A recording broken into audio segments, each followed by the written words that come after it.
we're ready to roll. Everybody ready? No, not yet? Okay. Okay, well, I will call this meeting to order. Good evening and welcome to the January 24th, 2020 City of Hollister Planning Commission meeting. The first item on the agenda is election of officers.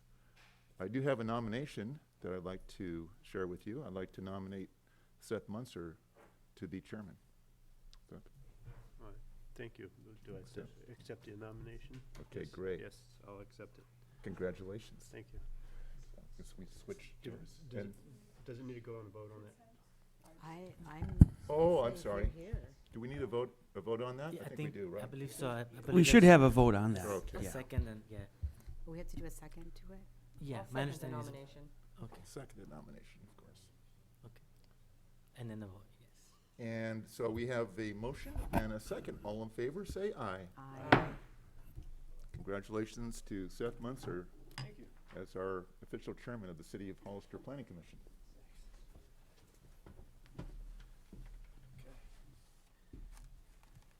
Yeah.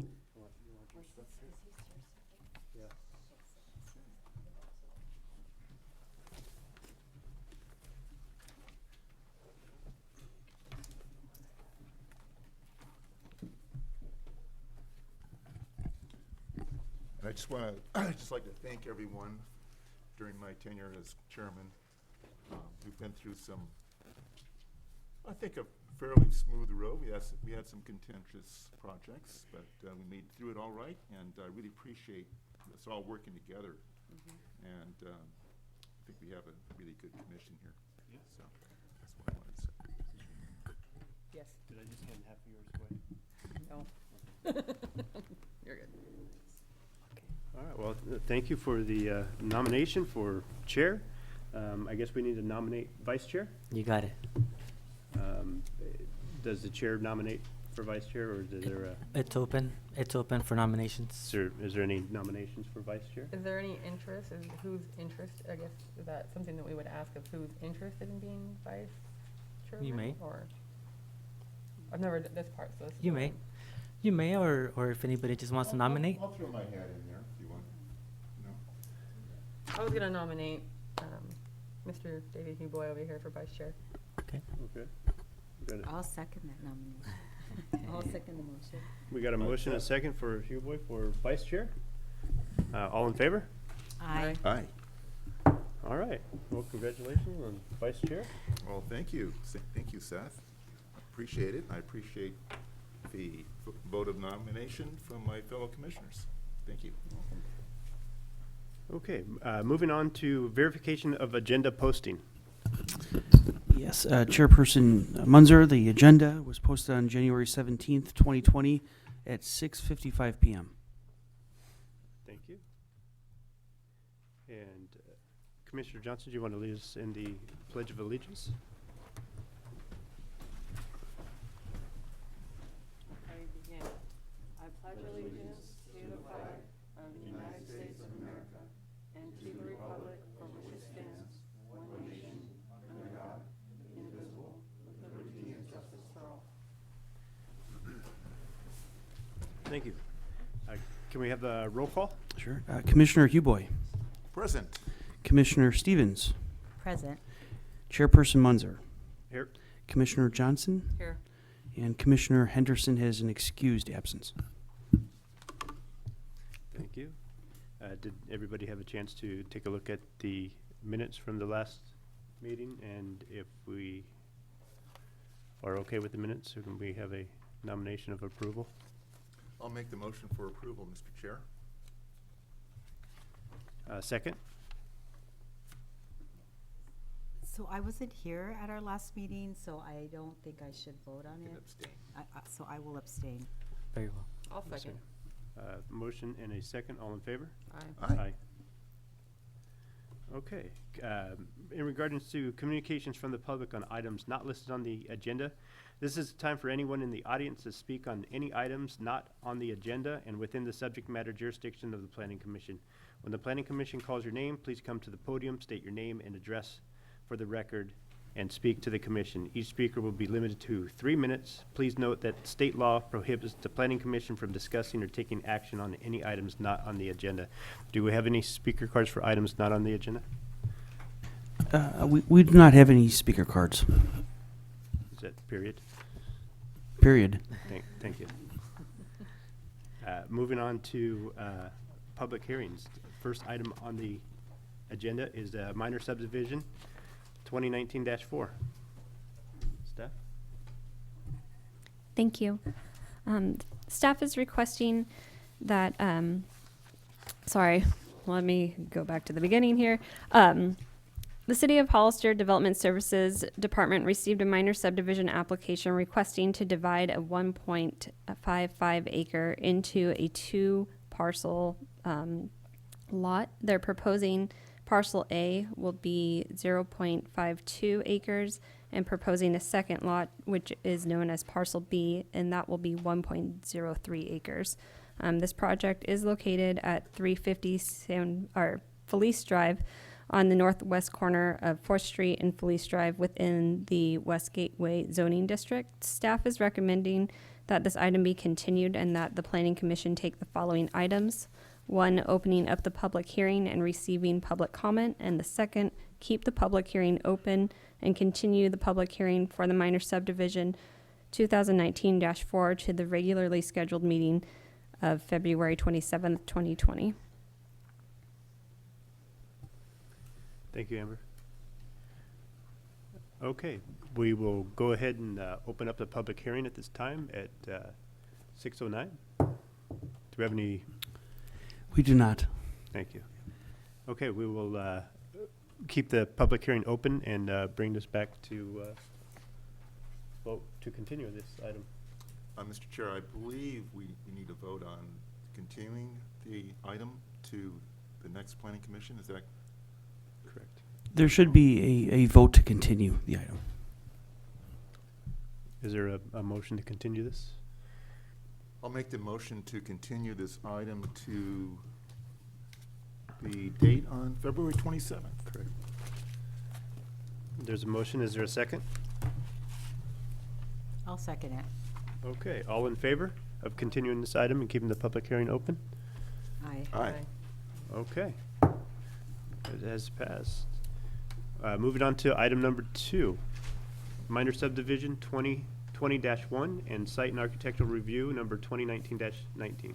Mr. Chair, before we have the staff report, I need to recuse myself on item number 2 because the item was, the architectural services came from Huboy Architecture, so therefore I recuse myself due to conflict of interest. Thank you.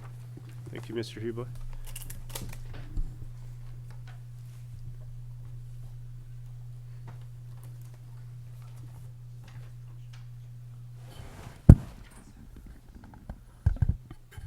Staff report? Alrighty, thank you. This item before you is a minor subdivision and a site and architectural review. The applicant is requesting approval of the minor subdivision to divide a 3.29 acre parcel into 3 smaller lots, as well as approval of site and architectural review to construct one 15,000 square foot industrial warehouse hangar building and one 11,250 square foot industrial warehouse hangar building. The property is located at 1961 Airway Drive, and it is in the Airport Support Zoning District. At the regular meeting of June 28th, 2018, the Planning Commission adopted Resolution 2018-33, which approved Site and Architectural Review 2018-8 for the construction of one 15,000 square foot warehouse building on the northern end of the subject site. And this project that is before you tonight constitutes the second phase of the project, including dividing the parcel as mentioned and constructing 2 additional buildings on the newly created lots, which are identified as parcels 1 and 2 in the plans and on your screen. The previously approved building will be located on parcel 3, which is 1.29 acres. And then the proposed 15,000 square foot building will be located on parcel 1 at the southern end of the site. and that parcel will be 1 acre in size, and the 11,200 square foot or 250 square foot building will be located on parcel 2, which is also proposed to be 1 acre in size. And all 3 buildings and parcels will have a shared 24-foot access driveway on the west end of the lot, which has access off of Airway Drive. And it has an approximately 370-foot asphalt driveway providing access to each parcel's parking lot. There will also be a common yard area along the eastern side of the property, which ranges from about 85 feet to about 97 feet in width. And the common yard area allows for future access, which would be under a separate permit from each of the proposed hangar buildings to the City of Hollister Airport. And should a future tenant wish to store a plane in either building, and they can apply for a permit to have direct access to our airport. On your screen, this is the floor plan of Building 1. Both of the proposed buildings will be constructed out of stucco facade, and they'll have a pre-finished metal roof. But each building will have an interior mezzanine area above the main entrance, with the main first floor being open for warehousing and or hangar space. So you can see the mezzanine is above the entry on Building 1, and then Building 2, the mezzanine is also above the entry. The southern elevation of Building 1, which is at the top of your screen, will face Airway Drive, and this elevation will have a stucco finish with an 8-foot tall stone veneer base, which wraps around the entire building.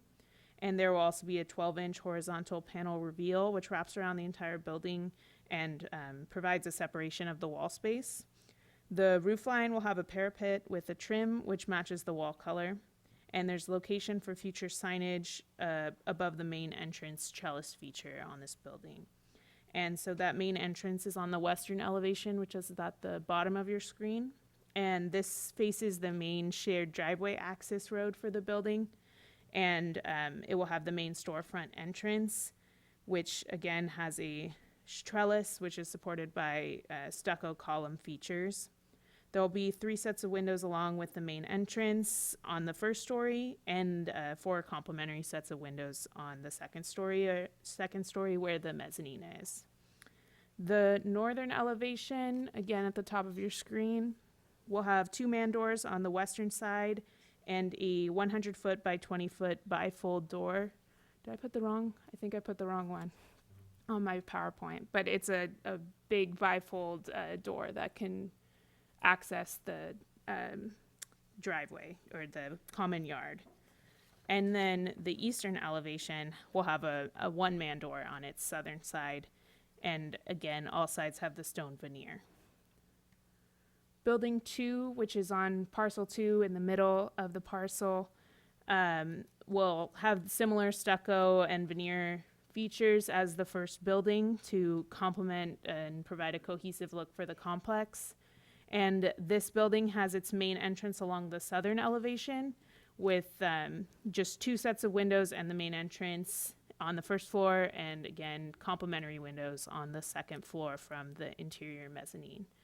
And this building will have 2-man doors on the southern side of the western elevation, so western elevation on the bottom of your screen.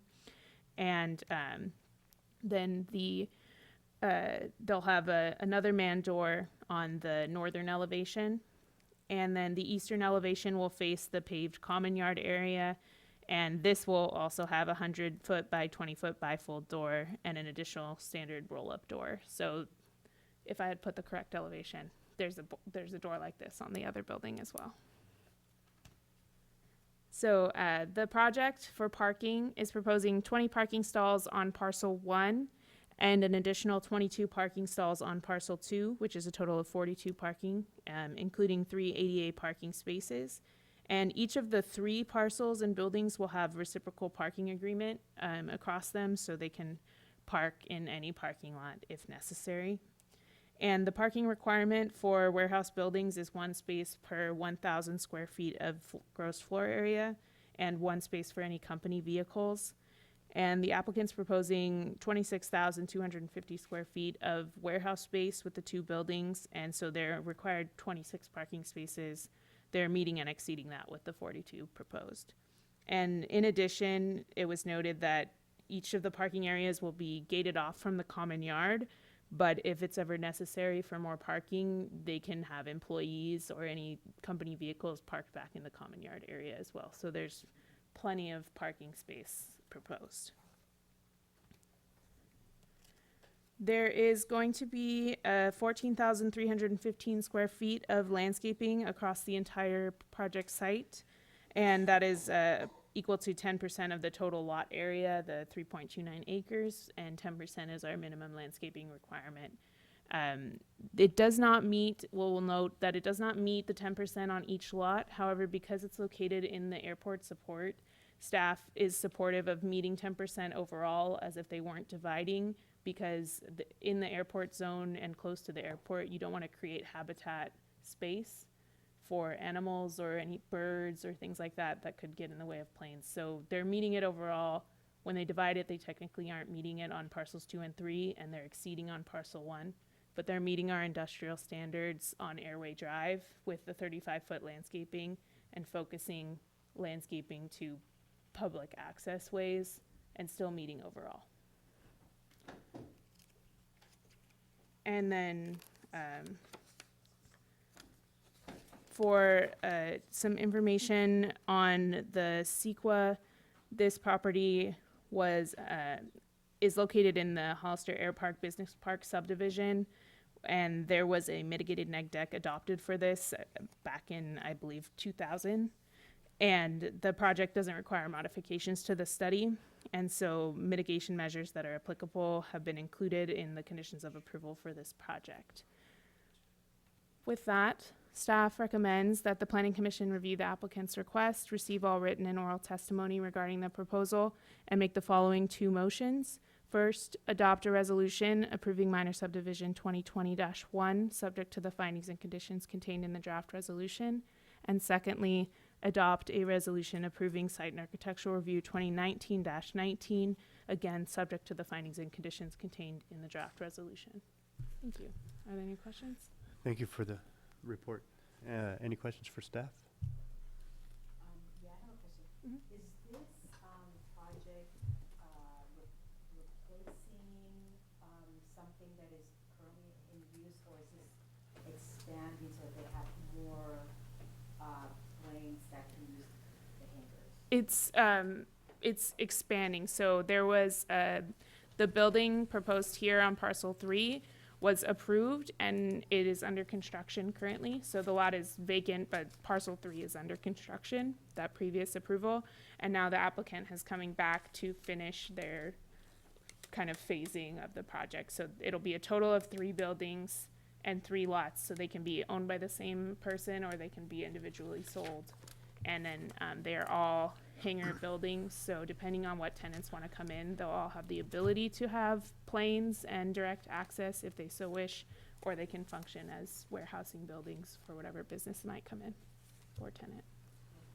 And then with that, because there wasn't anything in the report about traffic or anything, I'm assuming that because it's used primarily for hangar space, that there isn't an anticipation that there's going to be any major increase in traffic in that area? Or is there some other information related to that you can offer?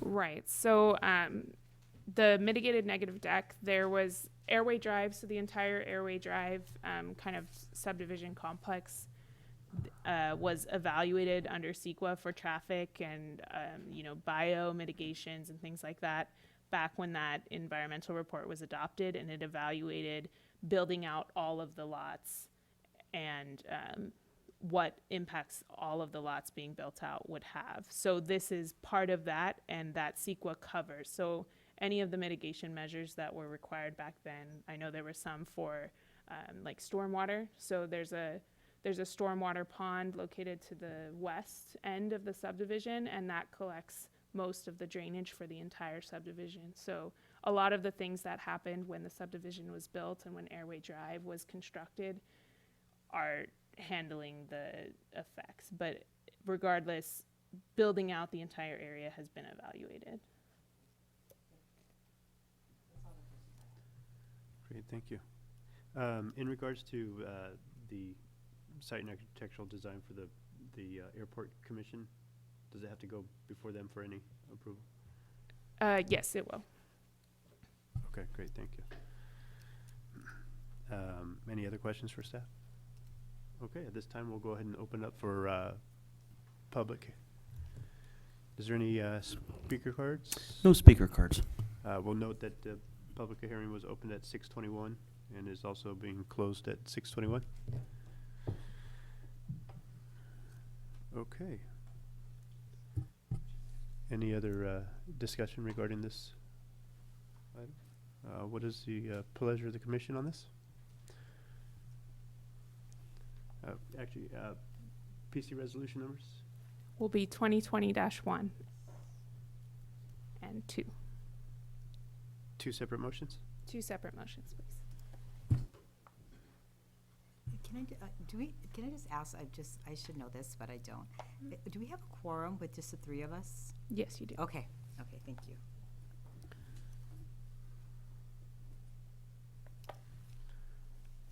Is there a motion to?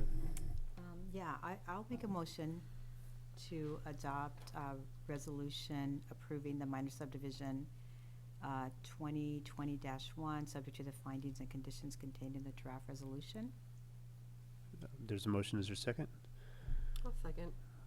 There's a motion and a second, all in favor? Aye. Aye.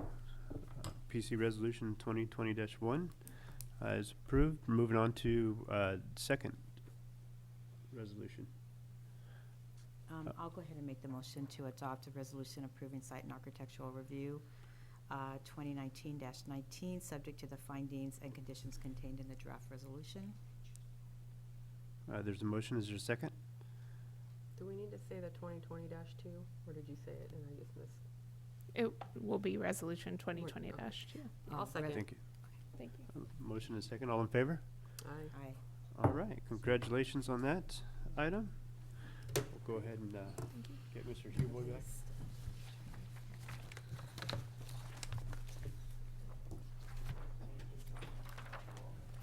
Thank you.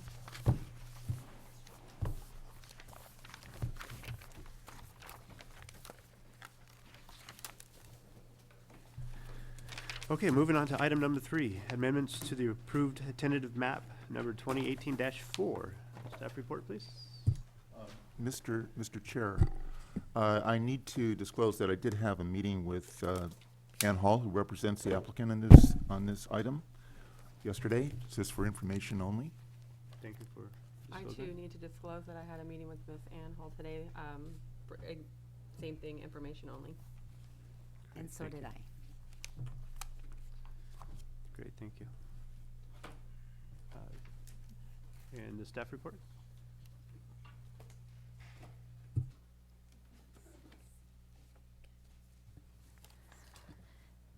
Thank you. The applicant is requesting to amend conditions of approval of the Planning Commission Resolution number 2019-3 for tentative map application 2018-4 approved by the City of Hollister's Planning Commission at its regular meeting of January 24th, 2019. The approval consists of subdividing 3 parcels that contain 207.65 acres in total. 60 lots ranging in size from 1.68 acres to 11.3 acres. Just a heads up, the way we broke down this staff report is I'll be telling you what we did in a brief discussion, and then what you'll see on the screen will be the track changes. So things in red are what have been taken out, what's in blue is what's been added. And if you have any questions along the way, please feel free to ask. Okay. The following amendments have been made to the previously approved conditions of PC Resolution 2019-3. Condition 11A2, the minimum roadway footage has been changed to be consistent with the current City of Hollister's engineering standards. All road access shall consist of a minimum of 72 feet right-of-way with a curb-to-curb width or 52 feet minimum with curb, gutter, sidewalk, and landscaping along either side. In addition, subsections 4, Burt Drive improvements, and section 5, vesting tentative map D road have been modified as follows. 1, the previous conditions indicate that a roundabout shall be constructed at the intersection of both roads and San Felipe. And a new condition shall replace roundabout with the word intersection. Sec- Amber, I'm sorry, on the, I just want to make sure that I understand the condition 11 on the 72 width. So it's 72, the right-of-way is the area of improvements, includes the curb, gutter, and sidewalk. And then it says, or 52 feet, would that be to curb width? I mean, you're saying the same thing, right? I just want to make sure I understand the wording correctly. Yeah, we'll defer it to the city engineer. Okay. Yeah, the 72-foot right-of-way, what that accommodates is a 52-foot curb to curb. It Right. means for the landscape strips on both sides plus the side. Okay. So it's either 52 plus The 52-foot curb to curb. or 72 includes all the landscaping and the sidewalk and all that. Okay, just wanted to make sure I understand that. Thank you. Wasn't quite clear on the wording. The previous condition of approval references a now expired site and architectural approval. This has been removed. 3, the new conditions will require an intersection control evaluation study for San Felipe Road intersections, and the results, which will be used in conjunction with the previous adopted traffic study to determine the ultimate intersection improvements. Condition 16, temporary barricades. Language was added to specify what length of temporary streets less than 500 or 150 feet ending at the property lines would be required to be barricaded in accordance with the city. Language was added that the streets that are longer than 150 feet in length shall have fire department turnarounds. Condition 20, post-construction stormwater control plans, also known as SWCP. Language was added to reference the Regional Stormwater Quality Control Board Resolution Number R3-013-0032. Condition 25, stormwater and grading permit. Language was added, the WDD number to the title sheet of the plans permitting grading will be required. Condition 26, initial final map improvement plan submittal A was modified to require that the subdivider include design reports and complete city checklist in their initial submittal of improvement plans. Condition 28, water line improvements. Language was added so that any offsite water lines necessary to be installed under proposed pavements shall be installed at the time of the roadway improvements would be the sole expense of the developer. Condition 30, public utilities and tree planting easements. The utility easement dedication was changed from 6 feet to 10 feet. Condition 31, sidewalk and utility easement was removed in its entirety as it conflicted with previous condition 30. Condition 32, easements, the word sidewalk was removed from the condition. Condition 35, improvements prior to occupancy was modified to read that all improvements shall be installed as shown on the improvement plans for review and approval by the city engineer and fire marshal to assure adequate access for emergency response vehicles and after suppression. Condition 59, pipes in public roads. Language was added that storm drains would be maintained privately. Condition 60, drainage. Language was added that all drainage shall be supported by design reports. Condition 66, airport lift station. Language that made all the cost of the airport sanitary sewer lift station improvement and upgrade of the applicant be the sole responsibility has been removed. This includes language that indicates that any cost sharing or reimbursement for cost for any of the improvements installed by the applicant shall be between the applicant and the buyers of the property and not between the applicant and the City of Hollister, as well as language that states that the City of Hollister bears no responsibility in any cost sharing or reimbursement for any improvements. The condition now reads that all costs of the airport sanitary sewer lift station improvement and upgrade shall be reimbursed by the city less the project's fair share. And lastly, condition, If we can go back to that condition, we might need to make a minor edit to that. Where, the sentence that says shall be reimbursed by, the city less, project's fair share. We need to, remove shall and replace it with may.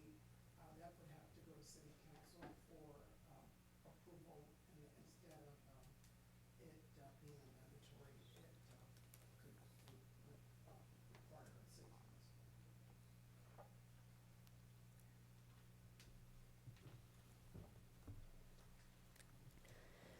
condition 67, deceleration and acceleration lanes. Language has been modified so that the city, at the applicant's sole expense, may hire a traffic engineer to prepare an intersection control evaluation for all intersections.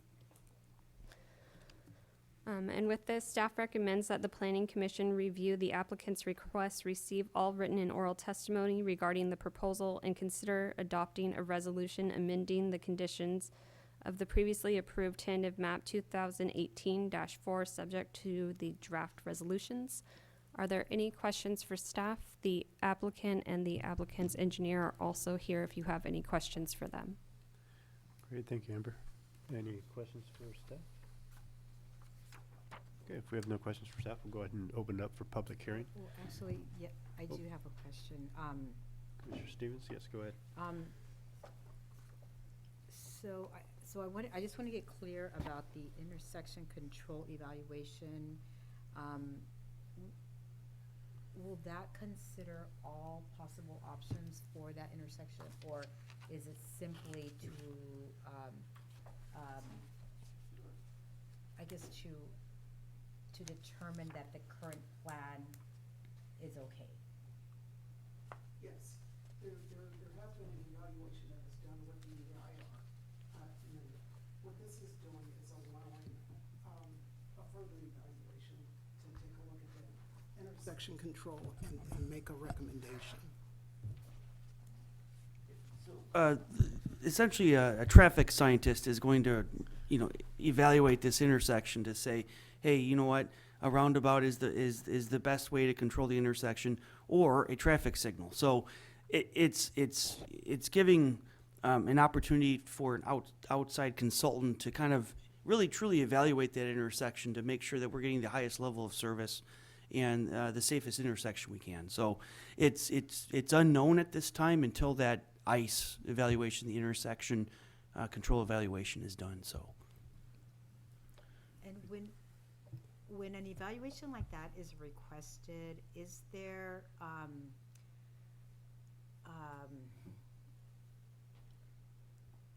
like a problem or a goal that is given to the evaluator as a way to help them with the evaluation? So, for example, is a question posed to that evaluator or problem posed to the evaluator to say, this is the problem that we're trying to solve in that intersection, or this is the goal that we want to accomplish as a city, and base your evaluation around that? Or is there a general evaluation that occurs? Well,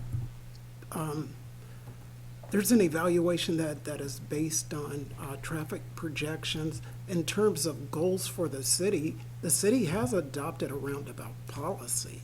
Right. So that's a city policy that I think that would be separate and apart from the ICE or the intersection control evaluation. The intersection control evaluation is going to take a look at a traffic signal versus a roundabout and make a preferred recommendation based on that. But in terms of the city's policy, the city has adopted what they feel would be the preferred option of a roundabout. Okay. Yeah, Commissioner Stevens, I appreciate your your interest in this question, because it's important. We all know that traffic's important. Being able to get people safely through intersections. Intersections are scored on an A to F rating. So A is the best, F is the worst. A lot of our intersections in Hollister are actually at a C level of service. And so what we want to do is when new projects come into the community, we want to try to get a level of A service if possible all the time. And so this ICE evaluation will study the intersection, take the traffic counts, study the geometry of the intersection, and really come back to us and say, you know, maybe we think this is better controlled as a stoplight. We as planners and engineers always like roundabouts because they don't cost the city anything once they're built, right? There's no outages, people don't hit them, they're safer, and they control traffic a little bit better. So, but we do want to have this ICE evaluation to really tell us and tell the applicant and the city how this intersection should be controlled. Yeah, and then, when you just said that they are safer, I'm imagining that there are instances where maybe they're not safer. So I think that is something that we want to make sure that we know in the evaluation. Yep. Also, it may be safer and maybe be like, 0.1% safer than it was before. So we want to know that, like how much safer, and is it really necessary? So I think that's what was my concern, is that I want to make sure that, because I do know that there is, this push for roundabouts, and it makes sense for certain areas, but I don't want us to do them simply because there's a push for it, but really because it is the best option for that area and for that intersection, considering safety and other things, traffic control, but also that, that it's reasonable, right? Yeah. So if it's going to make it 0.0001% safer, then, is that really important for that area? Yeah. So anyway, I just want to make sure that there is a full evaluation, that all the options are considered, Yeah. that we're solving the problem that we really want to solve, not simply just, meet the whatever policy's been set by the city, but really that it's effective for that area. Oh, absolutely. And the traffic scientist is actually going to place his or her seal on that document to say, this is really how the intersection should be controlled. Sure. And keep in mind, one thing we always have to be cognizant about is we have a lot of cars in this state, a lot of pollution. Roundabouts help us decrease greenhouse gases. So when we stop at a stoplight, that's not helping our air quality, right? So that's also something we as a society in California need to look at too when moving forward with developing this state, is getting away from idling cars and idling vehicles. So just something else to think about. The Monterey Bay Air Resource District has a lot of great research and information on roundabouts and stoplights, and they were very supportive of the city council when the roundabout policy was adopted. So just food for thought, and And then just one quick other question or comment, I'm not sure what it is, it's both, I guess. In that evaluation, I'm assuming that they will also give information about the different types of vehicles that will, so I think that we can anticipate that there will be more larger vehicles, maybe semis, as opposed to like if they were looking at something that was more like inside the city, a little closer to the center city, right? And then will that information be included, and how will that impact the safety and, the air emissions if you have those types of vehicles versus like just regular cars? Yeah, exactly. One of the aspects of the study, they'll be talking to the applicant, say, what will the use be here? And so the use will be an industrial type use, right? It's an industrial park, so a lot of trucks, vehicles like that, and so all that stuff goes into this analysis to make sure that it's really the safest way to control that intersection. So Okay, and then I did say that was my last one, but actually I have one more, and this will be my last one. we're here all night. When can we anticipate that evaluation will be completed? I don't know, probably 30 to 45 days after funding of it.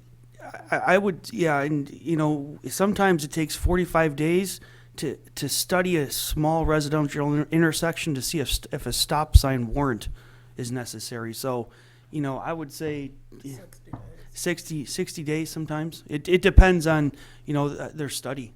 But they will have to do some analysis of current trends on traffic on that road and all that kind of stuff. So I'm glad that that you told me that, because I think that one of the things that I would like is to ask that there be some, that this be like a priority, just simply because I think that this project has been, around for a while, and it's a really good project, and we want to have things move along as quickly as possible. So I don't know how we can make this more of a priority for the person, the entity that's doing the evaluation. But if there's any way to include that in, during the work of the evaluations, to ask that it be a priority, I think that is important, and I would ask that we do that. Duly noted. Thank you. And that is my last comment. Mr. Chair, I appreciate Roxanne's comment, and I just want to share with you is that in the architectural process of doing a project, we define it as a problem. What is it? It's called programming. In the case of roundabouts, a lot of the, to decide whether or not a roundabout is good for this intersection or not good for that intersection, you take into account the history of traffic accidents in that area, the nature of the intersection, the width of the, if it's a 2-lane road, a 4-lane road, the types of vehicles that travel there, because as you say, if it's industrial, large vehicles, you have to have larger turning radiuses. Yep. So, all that, I did some research on roundabouts, because we find a lot of roundabouts in certain areas of the country and in Europe, and you kind of wonder what's the benefit of a roundabout. And a lot of it is because it does minimize accidents, studies have shown. But it depends on the site specifics too. And so the traffic study, I'm sure, will take into account not only the site specifics, but the history of that area and in terms of accidents and as a problem-solving solution, Absolutely. if that is the way to go. Yeah. Absolutely. Just comments. Any other questions for staff? Sorry, any other questions for staff? Okay, we'll go ahead and open it up to a public hearing at 6:44. Any speaker cards? I think Ms. Hall will be able to fill a speaker card out for us. Do you promise? All right.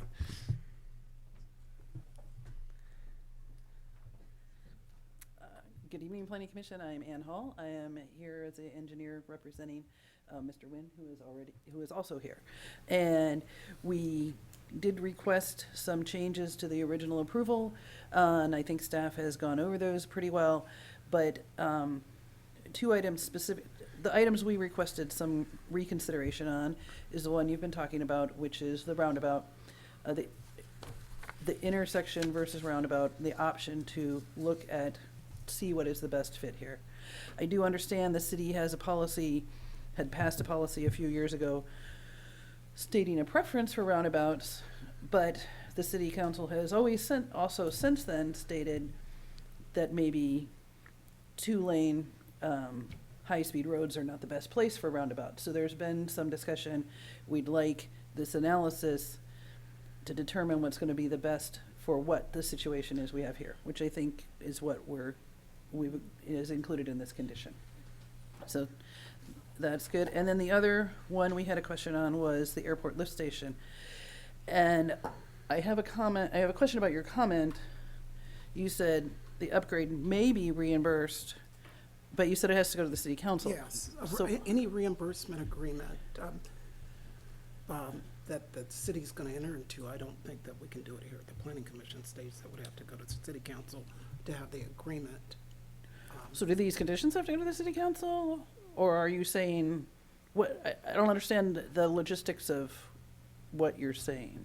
Yeah, Abraham, you might be able to speak about that a Sure, little bit. sure. I believe that the determination, like if there is going to be a reimbursement agreement, then that that shall be approved by the city council.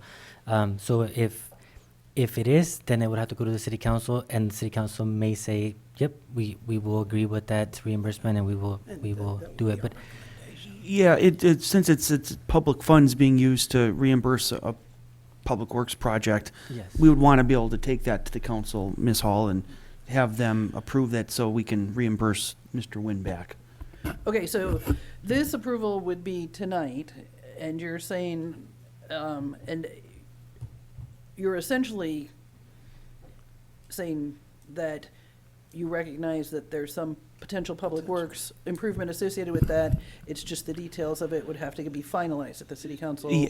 after, as part of the improvement plans or something. Yeah, because we'll have to, and correct me if I'm wrong, Danny, but we'll have to analyze, once we get to the improvement plan process, like you said, it may be a bigger project than we think, and so we need to understand that to be able to bring that to the city council. And it's conceptual right now, conceptual approval for that, but we'll need to then take that and bring it to the council for to craft a reimbursement agreement, so.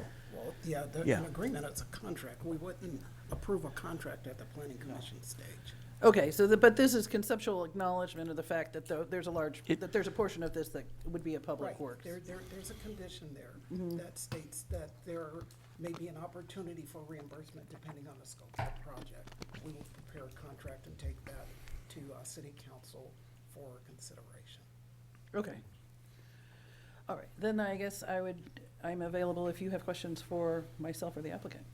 And you know what this is akin to? Is say that we have a sewer or water line that the city requests oversizing on. The oversizing has to go back to council for a reimbursement agreement.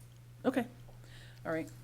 So that, I just want to know where in the process that is, but that would be as part of the improvement plans or during the improvement plan Yes. stage. Okay. All right, I think our questions have been answered in those two changes. Do you have any questions for us? Any questions for the applicant from the commissioners? Roxanne pretty much asked every question that I was gonna ask, so. it Good worked out. job with that. Thank you, Roxanne. Thank you. Thank you, Ed. Thank you. If there's no other speakers on this item, we'll go ahead and close the public hearing at 6:48. Any discussions among the commissioners on this item? I just would like to, I don't know if we need a discussion, if the other commissioners want to comment. I'm a little concerned about just how long this project has been around, because I know that my first meeting as a commissioner last year, this was one of the first things that we voted on, and we moved it forward. Here it is a year later. So I'm just a little concerned about that, and I want to just make a statement that I hope that we can do whatever we can to move this project forward, be as efficient as we can to avoid any delays, just because it just seems like it's been there for a while, and it seems like it's meeting a lot of the targets that the city is looking at, like economic development, potential for new jobs, minimal, traffic within the city, all of those things that I think are positives for Hollister. So I'm just asking that the staff be really, really vigilant around any potentials for delays, just so that we can just get this project moving forward as soon as possible. Yeah, we actually had a grading permit ready for Mr. Wynn to pick up in March of 2019. And so we are ready to process things for this project. So, we are ready to work with him, so. Any other I discussions or comments from the? don't really have any comments. I'm in favor of moving forward with this project and the conditions and the amendments. Okay. What's the pleasure of the commission on this? We should close the public hearing. 6:48, it was closed. From our city attorney engineer here.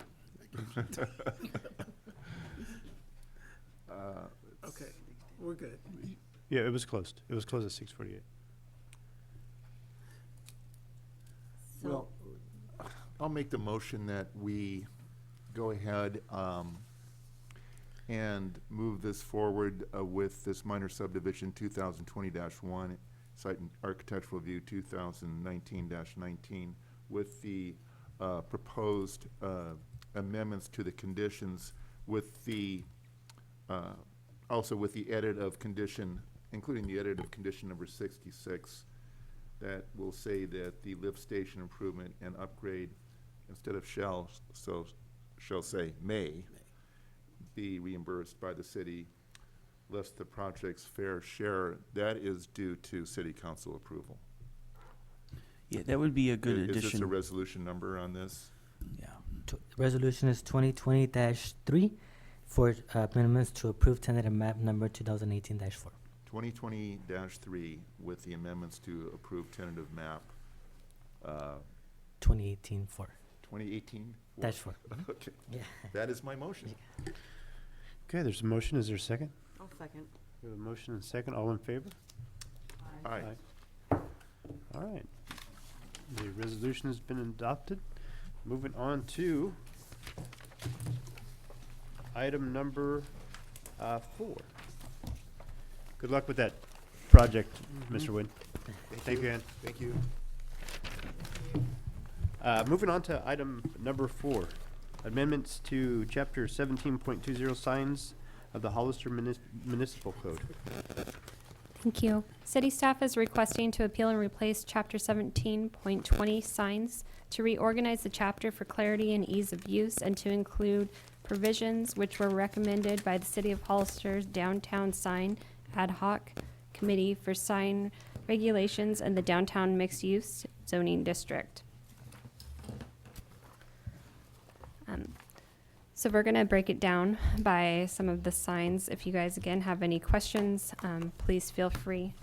So the first one is going to be portable signs or A-frame signs. Currently, portable or A-frame signs are permitted without the requirement of any city permits on private property, provided that they do not exceed 12 square feet in total area and do not obstruct pathways, entrances, exits of any buildings, and comply with all ADA requirements. Portable signs are not permitted in the public right-of-way. Due to the build-out of downtown, there are not many businesses that have alcoves where they can place their portable signs on their private property. The ad hoc committee reviewed many various city ordinances and recommended to incorporate similar provisions as the city of Fort Collins, Colorado, to allow for a permitting process for portable signs placed in the public right-of-way. This process will be an administrative permit, which will permit a business to have an approval location to be placed a portable sign that is in the right-of-way in the downtown mixed-use zoning district. The applicant will submit a site plan showing the proposed location for review by the Development Services Department, including the Building and Engineering Departments, to determine if a portable sign can be permitted. The signs will need to be in compliance with ADA requirements and not obscure any public utilities, public transportation, etc. If an applicant is approved, they will be able to place the portable sign within the approved location freely, and the permit will need to be reviewed annually. Businesses and owners which are able to locate a sign on their private property may still do so under the current exemption. The new section of the code outlining this process and requirements can be found in 17.20.110C3 of Exhibit A of the attached resolution.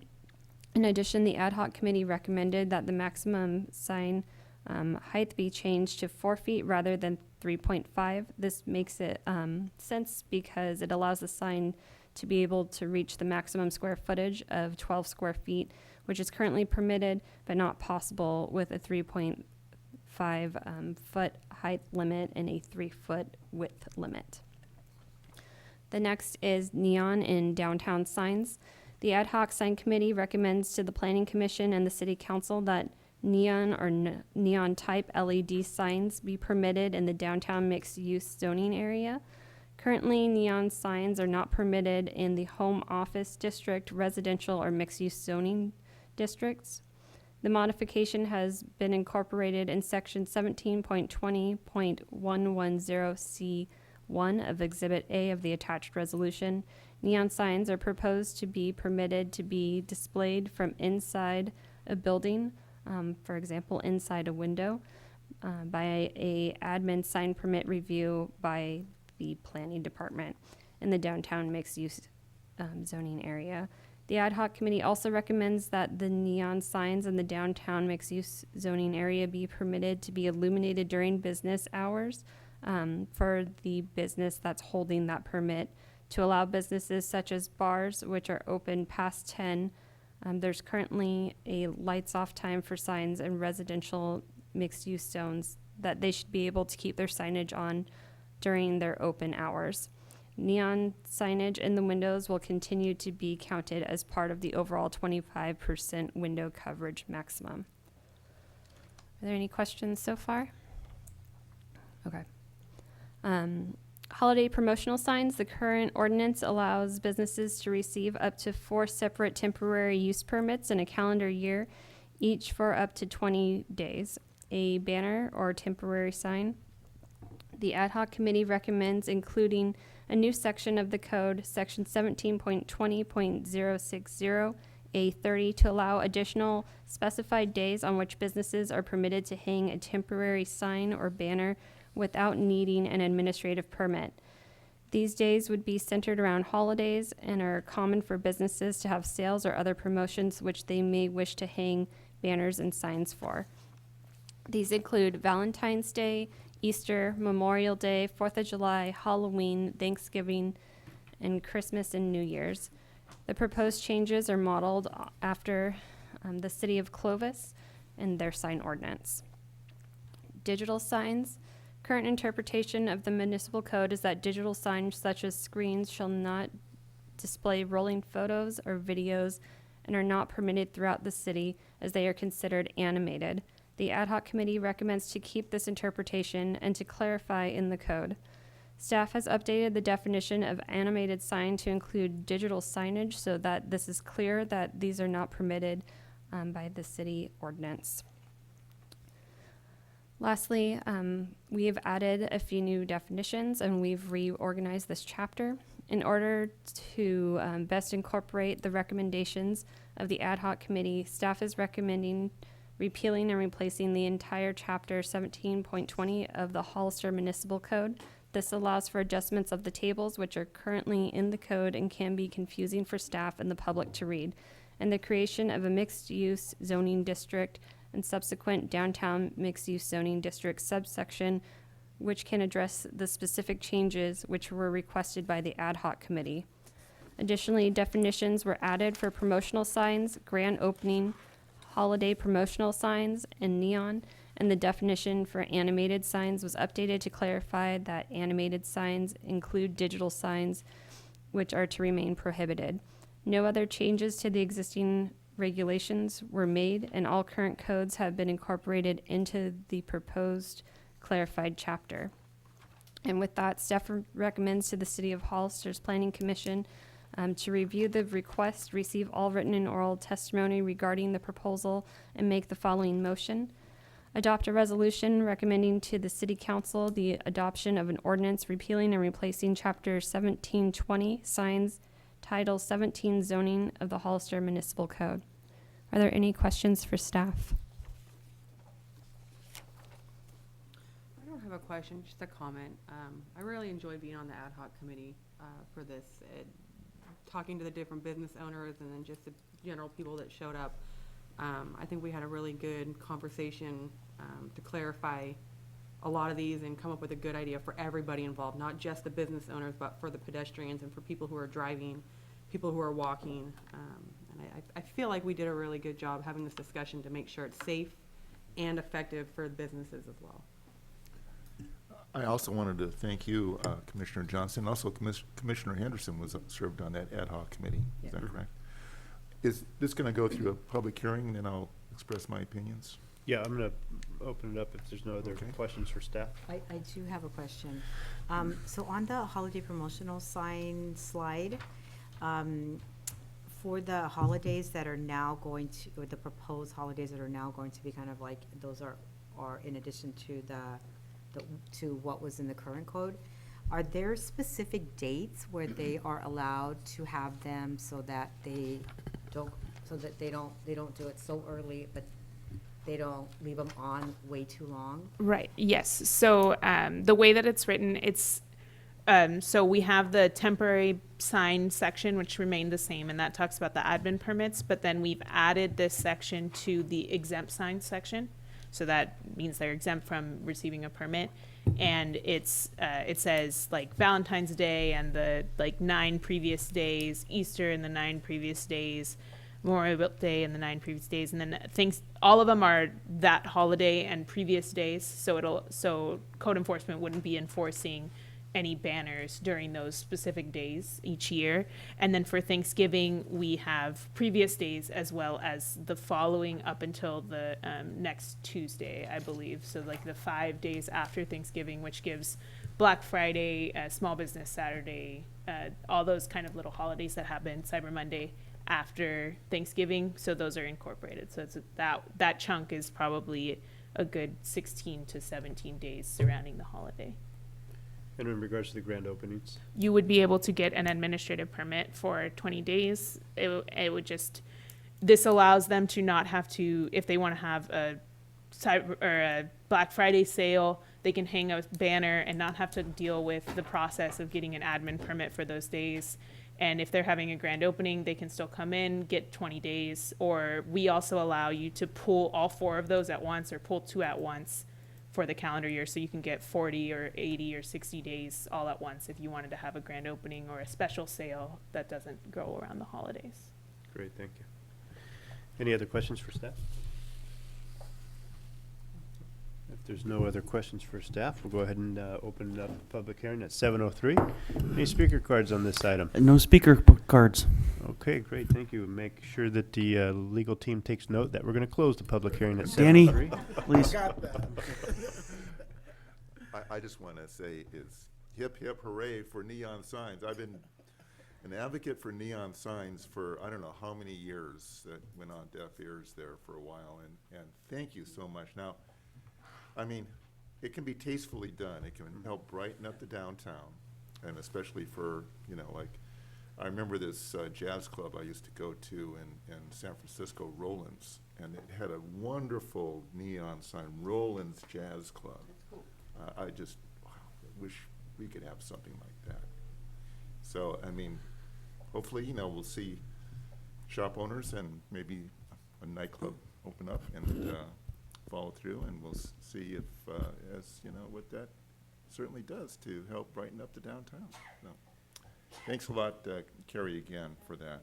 I really appreciate that. I was just going to ask, in regards to sitting on that ad hoc committee for the signs, what's the general consensus from the businesses in regards to the They were sign? in favor. Many of them were in favor. We had a discussion about the size. You know, I think some of them wanted to have a little bit more size-wise versus the 25% that we kind of agreed on, just because we don't want your whole window lighting up the whole street. And we want to keep it tasteful, but still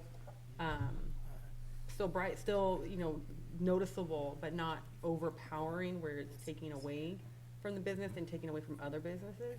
And we came to a consensus, and we had a couple business owners, and they were okay with what we decided. They're like, oh, we like this idea. This is a good amount. When we were first discussing it, we were kind of, how big are we going to go? How small are we going to go? Is it going to be something tiny, or can we, you know? And we settled on the 25%, which I think is a good amount, size-wise for, you know, inside the window. And I think they were all You okay know, with it. I got the wheels turning here, and there's been some advancements in sign technology. And so there is an LED type strip light that looks exactly like neon. I'm sure that would be acceptable. I mean, you can't tell the difference. Yes, it would be included in the neon sign Yeah. definition. Neon type kind of style is, Right. I think, going to be the interpretation And I of think the that's what we definition. discussed too. Yeah. We were talking about those type of lights as well, being part of that. It Yeah. can create a very artistic calligraphy of Yeah. all kinds of different expressions. It's Right. just can be very beautiful. And If I may add one thing, just to clarify on the holiday promotional signs while I'm thinking about it that we didn't state, this will be a citywide exemption on holiday promotional signs. It's not specific to downtown. Great, thank you. And again, thank you, Commissioner Johnson, for serving on that committee. Okay, if there's no other comments or discussion, we will, or what is the pleasure of the commission on this item? I make a motion to adopt resolution 2020-4. Correct. Got that now. I finally figured it out. It took me a year, but I figured it out. To the City Council for the adoption of the ordinance repealing and replacing Chapter 17.20 signs of Title 17 zoning of the Hollister Municipal Code. Thank you for the motion. Is there a second? I'll second that motion. We got a motion and a second. All in favor? Aye. Aye. All right. That is done for the items on the agenda and regarding, it's moving on to new business. Any new business to? I do have just really quickly, and you guys might have seen, and we do have a couple in the lobby. We updated the tentative dates, well, the definite dates for the Planning Commission for the 2020 year. They're all the fourth Thursday of the month, excluding November and December, which are on the third Thursday of the month due to Thanksgiving and Christmas. And then they are tentative dates for submittals and DRCs and our other deadlines. So you receive them, we'll send them out digitally, and we'll get them up on our website. But that's all for new business as far as I'm concerned. Great, thank you. Any other new business? Yeah, I wanted to just talk about something just quickly, and I think it falls under new business. So yesterday, I got a call from someone in the media asking to be, if they could interview me. Unfortunately, I was working when they called, and I needed to call them back before 4, and I didn't hear the message until like 9 o'clock at night. So I didn't call them back, but I just started thinking about it and was wondering whether there are any guidelines around, commissioners talking to the media, any limitations to that that I should know about. I just realized that it had never occurred to me that I might get contacted by a TV station, and in fact I did. So is there anything? I'm not an attorney, but I believe that you, as a you're an appointed public officer, Right. And if someone from the media contacts you, you can definitely talk to them, I believe. Sure. Yeah, I don't. Yeah, I assume that too. Yeah. I'm just wondering if there aren't any. It's a good question. Like, is there a code of conduct? Is there a? Yeah. I don't know. I'm just curious. It had never occurred to me that Yeah. there might be something like that. And I started thinking about that maybe there is, and I'm not aware of it. We can look into that, but I do believe that as a commissioner for the Planning Commission, correct me if I'm wrong, Abraham, I could be wrong, but the media can reach out to you and talk to you. I think they do that in the county sometimes. The San Benito County Planning Commissioners, some of them may be interviewed once in a while. So, yeah. No, if the interview is something that is on the item that's on the agenda that hasn't been discussed or voted on, and a commissioner gives favor or dislike to it before that it's voted on, would they then need to recuse themselves from voting because they've already showed? It probably wouldn't be a good idea to do that before the actual hearing takes place or the meeting, but I could be wrong. I'll need to talk to Mr. Epperson about that. Mhm. But it's a good question. Yeah. Right. But Could we get some information before next meeting? And only because I believe that was part of what they were calling about, in addition to some other things that I was just going to refer to staff because I was sure I couldn't answer. But it was yesterday when they called, and I think it was anticipation of today. So that's a really good question and something that I would certainly like to clarify. sure. I have not contacted them because I wanted to raise it here first, and I will be contacting them just to let them know, in the future, give me a little bit more notice, because they call at 1 o'clock and they need me to call them at 4. And then also, to, if they want to ask me any questions, I can answer it at that time. We will definitely talk to our attorney and provide you a oral update on that next month. Okay? Yeah. Good. Thank you. Yeah. Great question. Any other items for new business? How about anything for old business? I just want to thank the staff for arranging our attendance at the conference coming up in March. I appreciate you getting on it, and so that we can attend this year. I'm really looking forward to it. So I just want to thank you for that. Are you, who's attending? I am. I am. Nice. Great. I'm Seth? excited. I'm excited to know more. Commissioner I'm Henderson will be too young attending for as my well. Anniversary, so Oh. if I took a. Yeah, you're in trouble. Oh, I guess you know. Unfortunately, I'll be in Hawaii. Yeah, but I would like to request Roxanne and Carrie, if you'd be so kind to share whatever literature and whatever things that you've learned from that, Absolutely. and anything you can email me. Is it Because I would just, is it possible that it's the bittersweet. the for five me. of us can have like a Workshop? a workshop? Yeah. Yeah. After that meeting, kind of share what you guys. Yeah, that's definitely a possibility. We can arrange that. Also, too, with some of these conferences, they will post things online after. So if there was something in particular that anybody wanted to share, we'd be able to pull Reference up it. those trainings virtually. Good stuff. And then I'll just offer Yeah. this to you two that you won't be attending. If you look at the program, and if there's a particular topic that you're really interested in, then I think we can check to make sure that at least one of us attends that workshop, so that we can bring back some information. I mean, I'm willing to do that. I'm Yeah, sure that's- Carrie would be too. Actually, I do have